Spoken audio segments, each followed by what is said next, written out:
Engkau ada bersamaku di setiap musim hidupku. Tak pernah kau biarkan ku sendiri.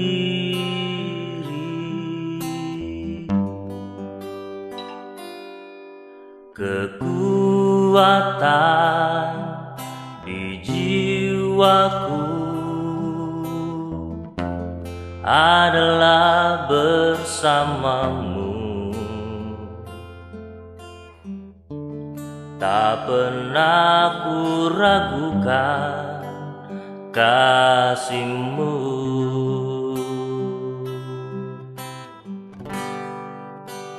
Bersamamu Bapa, ku lewati semua. Perkenanan-Mu ya teguhkan hatiku. Engkau yang bertindak, memberi pertolongan.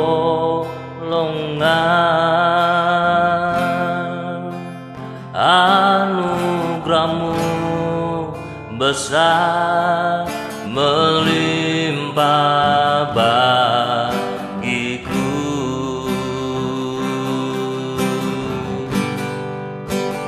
Bersama-Mu Bapa, ku lewati semua. Perkenanan-Mu ya teguhkan hatiku. Engkau yang bertindak, memberi pertolongan.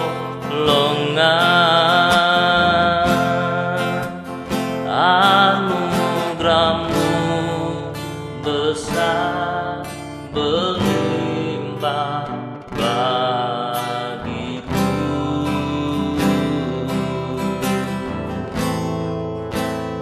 Anugerah-Mu besar melimpah bagiku.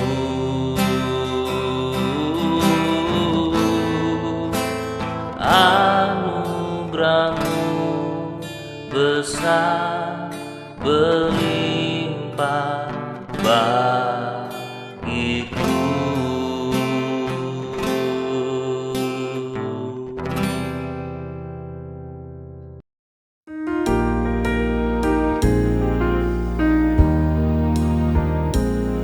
Kasih Allahku sungguh telah terbukti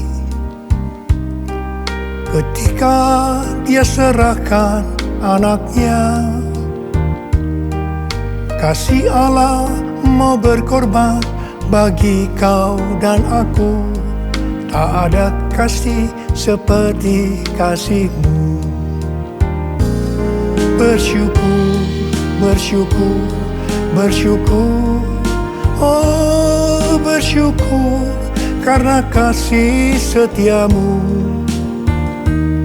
Ku sembah, ku sembah, ku sembah dan ku sembah. Selama hidupku ku sembah Kau Tuhan. Selama hidupku ku sembah Kau Tuhan.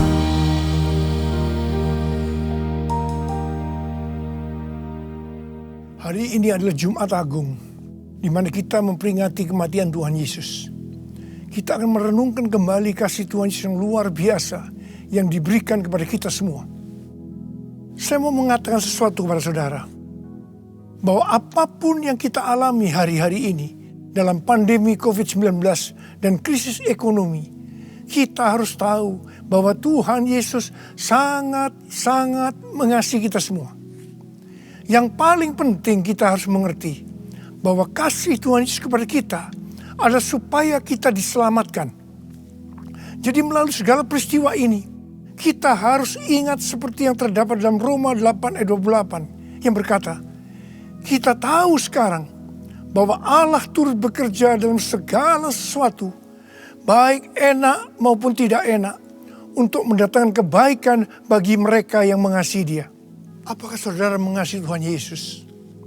Kalau saudara berkata, ya, saya mengasihi Tuhan Yesus, berarti ayat ini buat saudara. Saya percaya melalui semua yang terjadi, kita yang mengasihi Tuhan Yesus akan makin serupa dengan gambarnya. Melalui semua yang terjadi, juga mereka yang selama ini tertidur, suam-suam kuku, mati rohani akan dibangunkan kembali. Mereka akan bertobat dan minta ampun kepada Tuhan Yesus. Tuhan Yesus mengingatkan kita agar kita tidak hidup dalam ketakutan, kekhawatiran, kepanikan yang terus-menerus. Ingat bahwa hidup mati kita di tangan Tuhan. Sekali lagi, bahwa hidup mati kita di tangan Tuhan. Bukan di tangan COVID-19. Bukan di tangan krisis ekonomi. Hari-hari ini lebih banyak orang-orang yang takut kepada hal-hal yang lain ketimbang takut kepada COVID-19 itu sendiri. Hal inilah yang dikehendaki oleh iblis. Kalau hal ini berlarut-larut, maka akan lebih banyak orang yang meninggal karena ketakutan ketimbang meninggal karena COVID-19 itu sendiri. Karena itu kita harus mengingat firman Tuhan yang berkata, dalam tinggal tenang dan percaya terletak kekuatanmu. Alkitab berkata, Yesus mati karena dosa-dosa kita. Dia dikuburkan, tapi pada hari yang ketiga dia dibangkitkan. Alkitab berkata, semua orang telah berbuat dosa dan telah kehilangan kemuliaan Allah. Upah dosa ialah maut, mati kekal selama-lamanya, tempatnya di neraka. Neraka adalah tempat yang sangat mengerikan. Jangan sampai masuk neraka. Karena itu Tuhan Yesus datang ke dalam dunia ini untuk menyelamatkan kita semua. Bagaimana cara Tuhan Yesus menyelamatkan kita? Alkitab berkata, Tuhan Yesus yang tidak mengenal dosa, dijadikan dosa oleh karena kita. Supaya di dalam Dia, yaitu mereka yang percaya kepada Tuhan Yesus, dibenarkan oleh Allah. Apa arti daripada ayat ini? Tadi dikatakan, semua orang telah berbuat dosa dan telah kehilangan kemuliaan Allah. Upah dosa ialah maut, mati. Jadi Tuhan Yesus harus mati menggantikan saudara dan saya. Kalau kita melihat cara mati Tuhan Yesus, saya katakan itu sangat-sangat tidak manusiawi. Alkitab menuliskan ada 10 tahap penderitaan Tuhan Yesus. Dari Taman Getsemani sampai Golgota. Sangat mengerikan. Tahap yang pertama, ketika berada di Taman Getsemani, Tuhan Yesus berdoa kepada Bapa dalam keadaan ketakutan. Sampai peluhnya seperti tetes-tetes darah yang jatuh ke tanah. Pada saat itu seorang malaikat turun untuk menguatkan Tuhan Yesus. Tuhan Yesus berdoa kepada Bapa, ya Bapakku, jikalau sekiranya mungkin, biarlah cawan ini lalu daripadaku. Tetapi jangan seperti yang ku kehendaki, melainkan seperti yang kau kehendaki. Di sini Tuhan Yesus mengajar kepada kita bahwa di dalam doa kita boleh menawar, tetapi jangan memaksakan kehendak. Bagi yang sekarang ini dalam keadaan ketakutan, kita harus ingat bahwa Tuhan Yesus pernah mengalami ketakutan untuk menebus dosa kita semua. Karena itu datanglah kepada Tuhan Yesus. Dia pasti mampu dan mau menolong kita semua. Tahap yang kedua, Tuhan Yesus ditangkap. Dia dituduh dengan bermacam-macam tuduhan. Diludahi, mukanya ditinju, dipukul. Tetapi Tuhan Yesus tidak membalas. Di sini Tuhan Yesus mempraktekkan apa yang Dia ajarkan kepada kita. Agar kita mengasihi dan berdoa bagi orang-orang yang membenci kita. Yang mengutuk kita. Yang mencaci maki kita. Tuhan Yesus berkata, jikalau kita hanya mengasihi orang-orang yang mengasihi kita, apa jasa kita? Karena orang-orang berdosa pun juga mengasihi orang-orang yang mengasihi mereka. Tahap yang ketiga, Tuhan Yesus dibelenggu dan diadili. Waktu Tuhan Yesus diadili oleh Pilatus, ternyata tidak didapati kesalahan yang membuat Tuhan Yesus harus dihukum mati. Sementara itu orang-orang Yahudi terus berteriak-teriak supaya Tuhan Yesus dihukum mati. Salibkan dia! Salibkan dia! Akhirnya Pilatus menyerahkan Tuhan Yesus untuk disalibkan. Tahap yang keempat, Tuhan Yesus dicambuk. Proses awal dari penyalipan, jubah Tuhan Yesus dibuka dan dihukum cambuk. Dua legojo bergantian menghunjamkan cambuk ke punggung Tuhan Yesus. Ujung cambuk itu terbuat dari potongan tulang dan potongan besi. Tiap kali cambuk itu dihunjamkan ke punggung Tuhan Yesus, itu menimbulkan luka yang dalam. Tuhan Yesus berteriak-teriak kesakitan. Darah Tuhan Yesus bercucuran. Tuhan Yesus bermandikan darah.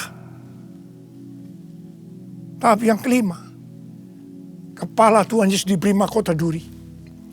Duri ditancapkan di kepala Tuhan Yesus dengan cara dipukul. Sakitnya luar biasa. Darah bercucuran. Tahap yang keenam, Tuhan Yesus memikul salib. Dalam kesakitan, berlumuran darah, ditambah semalam Tuhan Yesus tidak tidur. Tuhan Yesus harus memikul salibnya. Tuhan Yesus jatuh bangun karena tidak kuat. Maka Simon dari Kirene disuruh menggantikannya. Tahap yang ketujuh, tangan dan kaki Tuhan Yesus dipaku. Sakitnya luar biasa. Darah bercucuran. Tahap yang ke-8, Tuhan Yesus digantung di atas kayu salib. Pada saat itu Tuhan Yesus menderita secara lahir maupun batin. Secara lahir dia merasakan sakit yang luar biasa di sekujur tubuhnya. Dan juga merasa karena ada cairan yang menekan jantungnya. Secara batin Tuhan Yesus menderita karena Tuhan Yesus melihat semua orang yang lalu lalang menghujat dia. Ahli Taurat, tua-tua, imam-imam menghujat Tuhan Yesus. Bahkan salah satu penjahat di sebelahnya juga ikut menghujat. Tahap yang ke-9, Tuhan Yesus merasa ditinggalkan oleh Bapa. Sekitar jam 12 siang sampai jam 3 petang, tiba-tiba langit di sekitar Golgota menjadi gelap. Tuhan Yesus gelisah. Dan terus Yesus berteriak, Eli, Eli, lama sabachthani. Allahku, Allahku, mengapa engkau meninggalkan aku? Tuhan Yesus merasa ditinggalkan oleh Bapa. Orang yang berdosa pada hakikatnya dipisahkan dari Bapa. Jadi untuk menebus dosa dari orang yang berdosa, maka Tuhan Yesus harus merasakan ditinggalkan oleh Bapa, dipisahkan dari Bapa. Saya percaya ini adalah puncak penderitaan Tuhan Yesus. Penderitaan lainnya tidak ada artinya dibandingkan merasa ditinggalkan oleh Bapa. Bagi saya, kalau saya tidak bisa merasakan hadirat Tuhan, itu adalah hal yang paling berat dalam hidup saya. Karena itu, saya setiap hari selalu menjaga langkah-langkah dalam hidup saya, agar saya terus mengalami hadirat Tuhan. Kalau ada dosa, harus cepat diselesaikan, supaya terus merasakan hadirat Tuhan. Saya berharap saudara juga melakukan hal yang seperti itu. Kalau ada di antara saudara yang sudah tidak bisa merasakan hadirat Tuhan, dan saudara menganggap itu biasa, saudara harus bertobat. Saya mau katakan sesuatu kepada saudara. Tidak ada yang lebih berbahagia daripada kalau kita berada dalam hadirat Tuhan. Sebab Alkitab berkata, di hadapanmu ada sukacita berlimpah-limpah. Artinya di dalam hadirat Tuhan ada sukacita, kebahagiaan yang berlimpah-limpah. Tahap yang ke-10. Tuhan Yesus berkata, sudah selesai. It is finished. Ya Bapakku, ke dalam tanganmu kuserahkan nyawaku. Tuhan Yesus mati.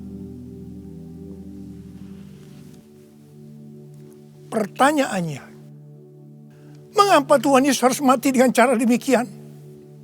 Mengapa tidak dengan cara yang mudah? Dipenggal kepalanya, selesai. Mengapa Tuhan Yesus harus mati dengan bermandikan darah? Alkitab katakan, tanpa penumpahan darah, tidak ada pengampunan dosa. Untuk mengampuni dosa saudara, dan dosa saya, Tuhan Yesus harus mati dengan cara demikian. Selain itu, apalagi yang Alkitab katakan dengan cara mati Tuhan Yesus yang seperti itu? Yang pertama, penyakit kitalah yang ditanggungnya. Yang kedua, penderitaan kita yang dipikulnya.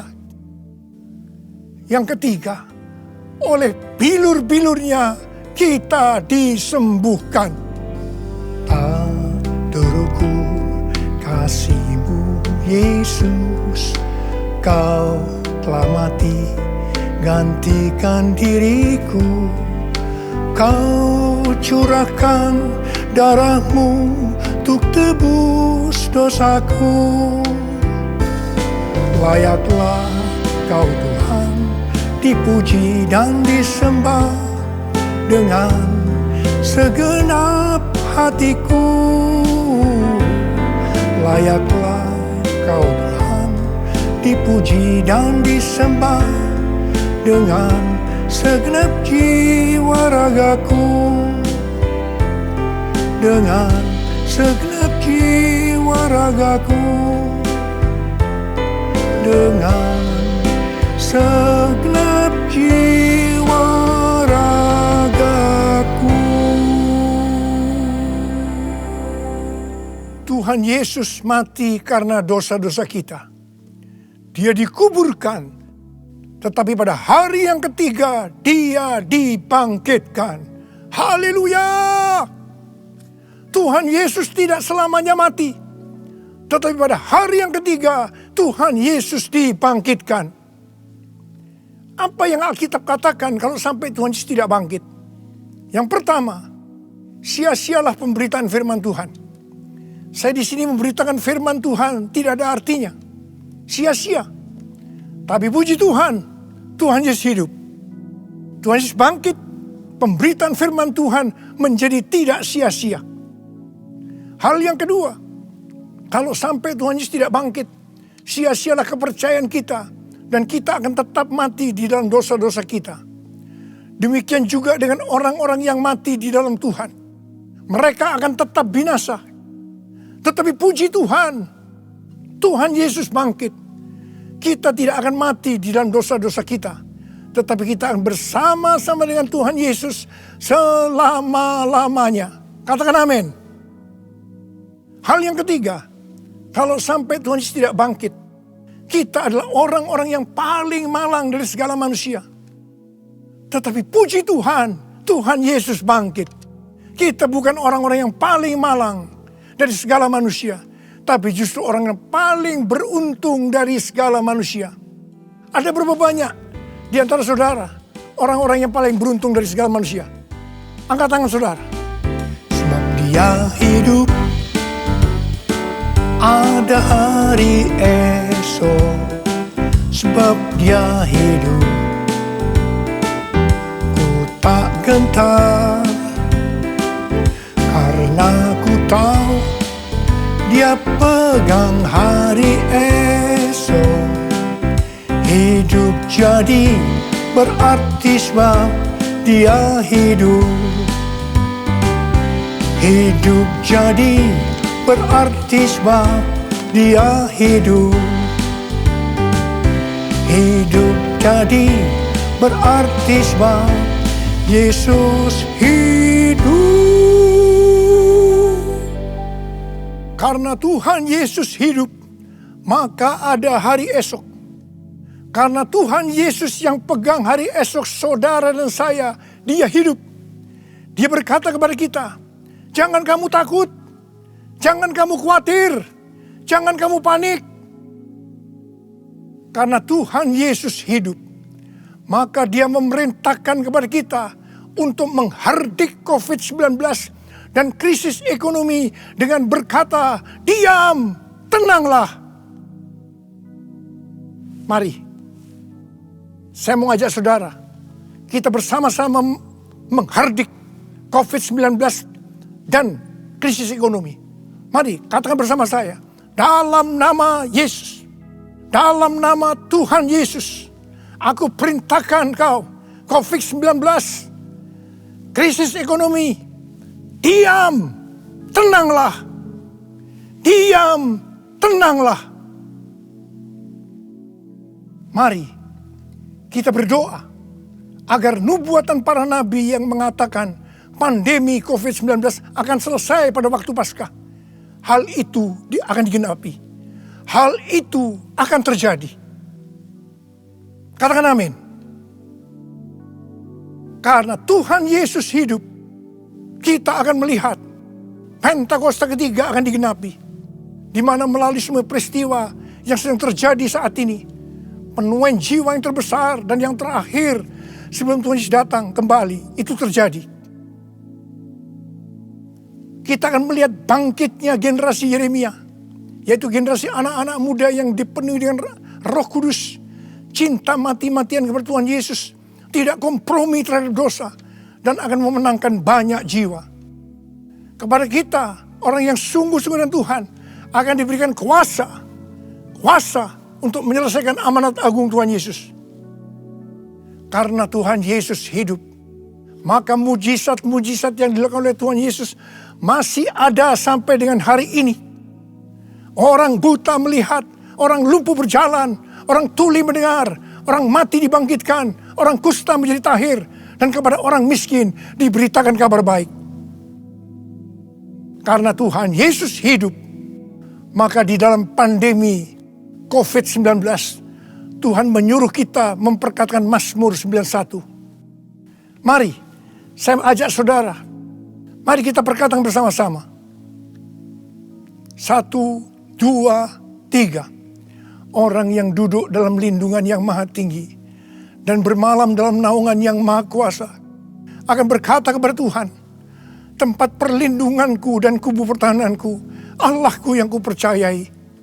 Sungguh dialah yang akan melepaskan engkau dari jerat penangkap burung, dari penyakit sampar yang busuk. Dengan kepaknya ia akan mendudungi engkau. Di bawah sayapnya engkau akan berlindung. Kesetiaannya perisai dan pagar tembok. Engkau tak usah takut terhadap kedahsyatan malam, terhadap panah yang terbang di waktu siang, terhadap penyakit sampar yang berjalan di dalam gelap, terhadap penyakit menular yang mengamuk di waktu petang. Walau 1000 orang rebah di sisimu dan 10.000 di sebelah kananmu, tetapi itu tidak akan menimpamu. Engkau hanya menontonnya dengan matamu sendiri dan melihat pembalasan terhadap orang-orang fasik. Sebab Tuhan adalah tempat perlindunganmu. Yang maha tinggi telah kau buat menjadi tempat perteduhanmu. Malapetaka tidak akan menimpa kamu, dan tulah tidak akan mendekat kepada kemahmu. Sebab malaikat-malaikatnya akan diperintahkannya kepadamu untuk menjaga engkau di segala jalanmu. Mereka akan menatang engkau di atas tangannya, supaya kakimu jangan terantuk pada batu. Singa dan ular tedung engkau langkahi. Engkau akan menginjak anak singa dan ular naga. Sungguh hatinya melekat kepadaku, maka aku akan meluputkannya. Aku akan membentenginya, sebab ia mengenal namaku. Bila ia berseru kepadaku, aku akan menjawab. Aku akan menyertai di dalam kesesakan. Aku akan meluputkannya dan memuliakannya. Dengan panjang umur akan kukenyangkan dia, dan akan kuperlihatkan kepadanya keselamatan daripadaku. Amin. Karena Tuhan Yesus hidup, Tuhan memberikan tema tahun 2020 sebagai tahun dimensi yang baru. Kita harus percaya bahwa setelah pandemi COVID-19 dan krisis ekonomi berlalu, kita akan memasuki dimensi yang baru.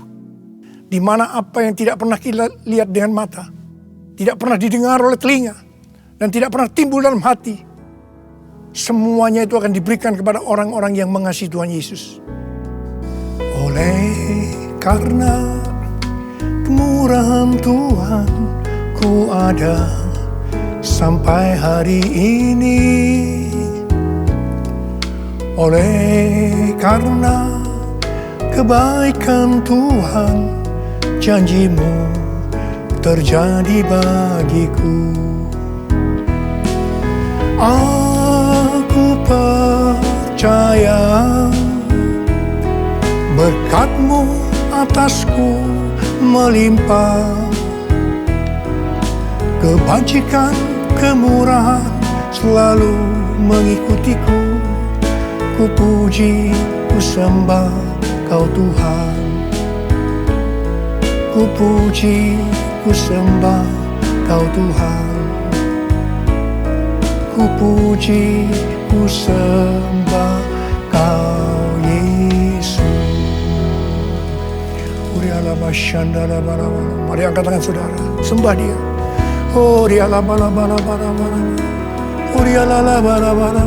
Sembah, berbahasa roh.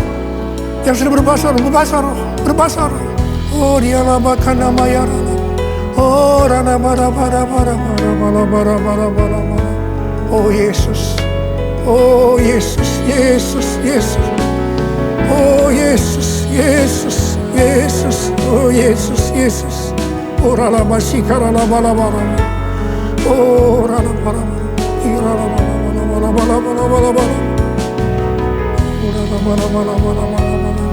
Oh rabakana matakara. Ya bara. Oh rira. Ore di bala. Ore la bala. Ora la. Ore di. Oh Yesus. Oh Yesus. Oh Yesus. Yesus. Yesus. Yesus. Ore la bala. Ora la bala. Ore la bala. Oh Yesus. Yesus. Yesus. Tuhan Yesus. Tuhan Yesus. Tuhan Yesus.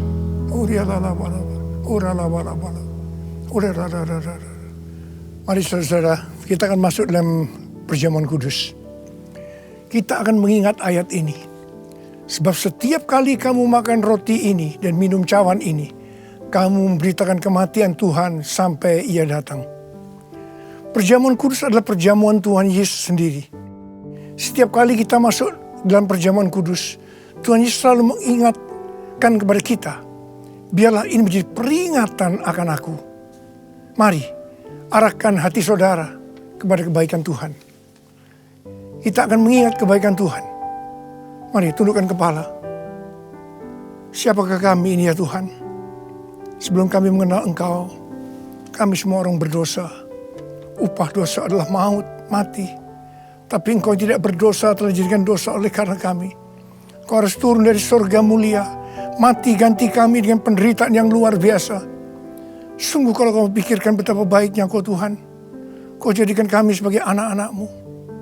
Engkau berkati kami, Engkau tuntun kami, Engkau sembuhkan kami. Engkau tegur juga kalau kami salah. Itu Engkau ya Aba, itu Engkau. Saudara yang dikasihi Tuhan, Tuhan akan memberkati saudara melalui perjamuan kudus. Tapi Tuhan mau kita makan dan minum dengan cara yang benar. Karena itu sekarang masing-masing berdoa. Introspeksi. Lihat keadaan dirimu masing-masing. Jangan menyimpan dosa. Kalau ada dosa yang sekarang Tuhan ungkapkan kepada saudara, langsung minta ampun. Ampuni Tuhan. Ampuni kami ya Tuhan. Ampuni kami ya Tuhan. Ampuni kami. Ampuni. Ampuni. Terima kasih Bapa. Kami akan masuk dalam perjamuan kudus dengan hati yang penuh sukacita. Dalam nama Yesus yang berdoa. Amin. Mari saudara. angkat roti di tangan kanan saudara tinggi-tinggi. Sebab apa yang telah kuteruskan kepadamu telah aku terima dari Tuhan. Yaitu bahwa Tuhan Yesus pada malam waktu diserahkan mengambil roti. Dan sesudah itu yang mengucap syukur atasnya. Dia memecah-mecahkannya dan berkata, inilah tubuhku yang diserahkan bagi kamu. Perbuatlah ini menjadi peringatan akan aku. Saudara yang kasih Tuhan, bukankah roti yang kita pecah-pecahkan ini adalah persekutuan kita dengan tubuh Kristus? Mari kita makan dalam nama Yesus.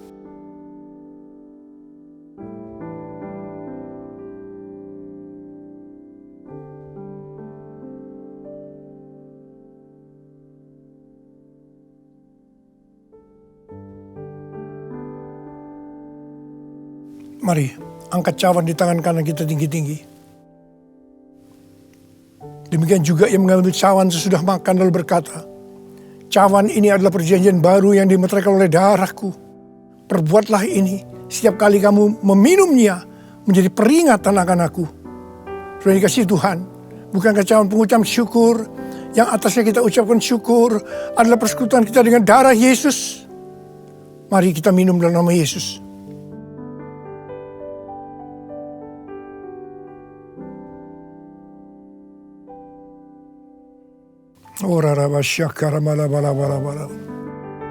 Mari, angkat tangan saudara. Ucapkan syukur dengan suara. Jangan diam. Ucapkan syukur. Oh Tuhan, mengucap syukur padamu ya Tuhan. Terima kasih ya Tuhan. Buat kebaikan Tuhan, buat kebaikan Tuhan. Terima kasih, terima kasih. Terima kasih ya Tuhan. Oh terima kasih. Mari nyanyikan lagu ini. Terima kasih Yesusku, terima kasih Yesusku. Puji syukur hanya bagi Tuhanku. Terima kasih Yesusku, terima kasih Yesusku. Puji syukur hanya bagi Tuhanku. Puji syukur hanya bagi Tuhanku. Puji syukur hanya bagi Tuhanku.